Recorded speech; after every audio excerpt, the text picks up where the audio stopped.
بسم اللہ الرحمن الرحیم۔ السلام علیکم۔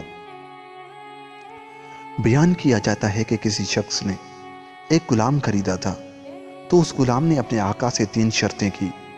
پہلی یہ کہ جب نماز کا وقت آئے تو آپ مجھے نہ روکیں گے، دوسری یہ کہ آپ مجھ سے صرف دن میں خدمت لے سکیں گے مگر رات کو مجھ پر یہ پابندی نہ ہوگی، تیسری یہ کہ میرے رہنے کے لیے کوئی ایسا کمرہ عنایت فرمائیں گے جو میرا پسندیدہ ہو اور دوسرے شخص کو اس میں آنے کی اجازت نہ ہوگی۔ چنانچہ آقا نے غلام کی تینوں شرطیں منظور کر لی اور غلام کو حکم دیا کہ اپنے رہنے کے لیے محل سرائے میں حسب دلخواہ کمرہ پسند کر لے، جس میں ہر کمرہ ایک سے ایک بہتر ساز و سامان کے ساتھ آراستہ تھا۔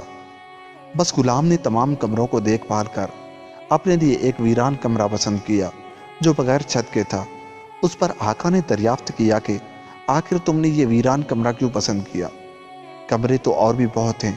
اپنے آقا سے یہ بات سن کر غلام نے جواب دیا کہ میرے آقا، شاید آپ کو معلوم نہیں کہ ویران جگہ اللہ تعالیٰ کے ذکر سے آباد ہو جاتی ہے۔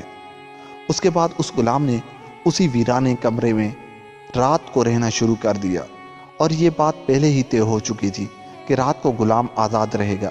جب غلام کو اپنے پسندیدہ آزاد کمرے میں رہتے ہوئے کچھ عرصہ گزر گیا تو اس کے آقا نے ایک دن رات کو بزم احباب منعقد کی، اور نصف شب کے بعد جب دوست احباب رخصت ہو گئے تو مالک مکان چہل قدمی کرتا ہوا غلام کے کمرے کی جانب جا نکلا تو کیا دیکھتا ہے کہ ایک نورانی قندیل نے اوپر سے آ کر کمرے کی خالی چھت کو گھیر رکھا ہے، اور غلام سجدے میں پڑا ہوا اپنے رب سے دعا و مناجات میں مصروف ہے کہ میرے پروردگار، دن کو تو نے میرے آقا کی خدمت میں میرے ذمہ واجب کر دی، اگر یہ خدمت میرے ذمہ نہ ہوتی تو میں رات دن تمہاری عبادت کرتا، لہذا تو میرا عذر قبول فرما لے۔ اس کا مالک تعجب کے ساتھ صبح صادق تک اس عجیب منظر کو دیکھتا رہا۔ چنانچہ صبح ہوتے ہی وہ نورانی قندیل آسمان پر چلی گئی اور چھت بند ہو گئی۔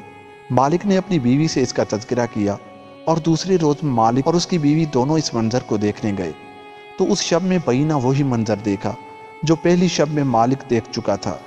صبح ان دونوں نے غلام کو بلا کر کہا، تو اللہ کے واسطے آزاد ہے تاکہ اپنی خواہش کے مطابق رات دن اللہ کی عبادت میں مشغول رہ سکے، جس سے تم معذرت کرتا رہتا ہے۔ اسی کے ساتھ اور اس کے مالک اور اس کی بیوی نے غلام سے اس کی ان کرامتوں کا ذکر کیا جو رات کو وہ دونوں دیکھ چکے تھے۔ بس اب کیا تھا، جب غلام کو معلوم ہوا کہ ان پر اس کا پردہ فاش ہو گیا تو اس نے اسی وقت دربار الہی میں ہاتھ اٹھا کر دعا کی، اے میرے پروردگار، میں نے تجھ سے دعا کی تھی کہ میرا راز کسی پر نہ کھولیو، مگر اب جب کہ میرا بھید دوسروں پر ظاہر ہو گیا جس کو میں مخفی رکھنا چاہتا تھا تو مجھ کو اپنے پاس بلا لے۔ چنانچہ اسی حالت میں اس کی روح کف سے انصری سے پرواز کر گئی اور وہ واصل برحق ہو گیا۔ اللہ تعالیٰ اس کی مغفرت فرمائے، آمین۔ حاصل، من کان اللہ کان اللہ لہو۔ حضور اکرم صلی اللہ علیہ وآلہ وسلم نے سچ فرمایا ہے کہ جو اللہ کا ہو جاتا ہے اللہ اس کا ہو جاتا ہے۔ دیکھیے اس عالم فنا فی اللہ کی دعا کس طرح ہاتھوں ہاتھ درجہ قبولیت کو پہنچ گئی۔ اللہ تعالی ہمیں بھی اس واقعے سے سبق حاصل کرنے کی توفیق عطا فرمائے، آمین یا رب العالمین۔ دوستوں، ملتے ہیں کسی اور ویڈیو کے ساتھ، تب تک کے لیے خدا حافظ۔